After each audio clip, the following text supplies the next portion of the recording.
इसरो की एक वैज्ञानिक वलारमथी का निधन हो गया।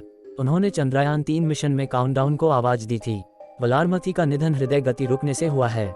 इसरो ने शनिवार को कहा कि चंद्रमा पर प्रज्ञान रोवर को निष्क्रिय कर दिया गया है। अंतरिक्ष एजेंसी को उम्मीद है कि वह 14 दिन बाद इसे फिर से सक्रिय करे। भारतीय अंतरिक्ष अनुसंधान संगठन इसरो से एक दुखद खबर सामने आई है।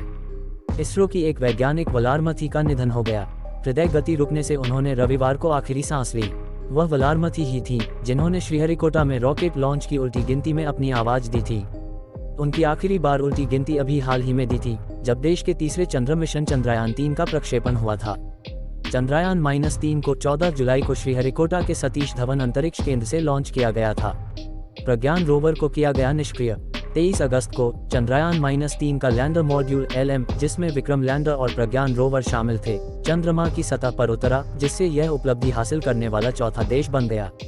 लैंडिंग ने देश को पृथ्वी के एकमात्र प्राकृतिक उपग्रह के अज्ञात दक्षिणी ध्रुव पर पहुंचने वाला पहला देश बना दिया।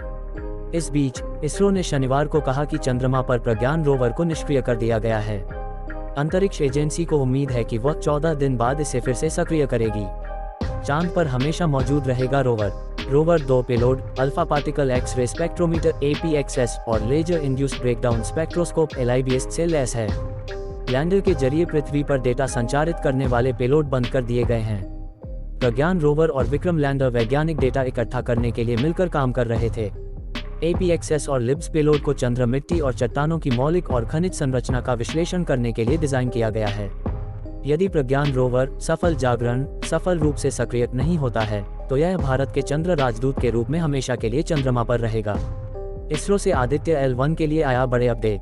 इससे पहले शनिवार को इसरो के सतीश धवन स्पेस सेंटर से लॉन्च हुए आदित्य L1 मिशन पर इसरो ने बड़ा अपडेट दिया था। अपनी लॉन्चिंग के एक दिन बाद रविवार को आदित्य L1 ने अपनी कक्षा बदल ली है और अब वह दूसरी कक्षा में स्थापित हो गया है। जारी प्रक्रिया के अनुसार इसे 16 दिनों तक पृथ्वी की परिक्रमा करनी है। इसके बाद ही वह सूर्य की ओर अपने मार्ग पर बढ़ जाएगा। आदित्य L1 16 दिनों में 5 बार पृथ्वी की कक्षा बदलेगा। इसरो के अपडेट के मुताबिक अब 5 सितंबर को दोबारा कक्षा में बदलाव होगा। कक्षा में अगला बदलाव 5 सितंबर को। जानकारी के मुताबिक इसरो ने X ट्वीट करके जानकारी दी, आदित्य L1 ठीक से काम कर रहा है और उसने अपनी कक्षा बदल ली है।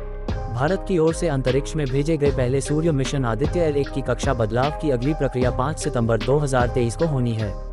इस दौरान भारतीय समयानुसार देर रात लगभग 3 बज रहे होंगे। आदित्य L-1235 by 19,500 किलोमीटर की कक्षा से निकलकर 245 किलोमीटर by 22,459 किलोमीटर की कक्षा में पहुंच चुका है। आदित्य L1 की यह पहली बड़ी सफलता है और इसके सूरज की ओर पहला पग बढ़ाना भी कहा जा रहा है।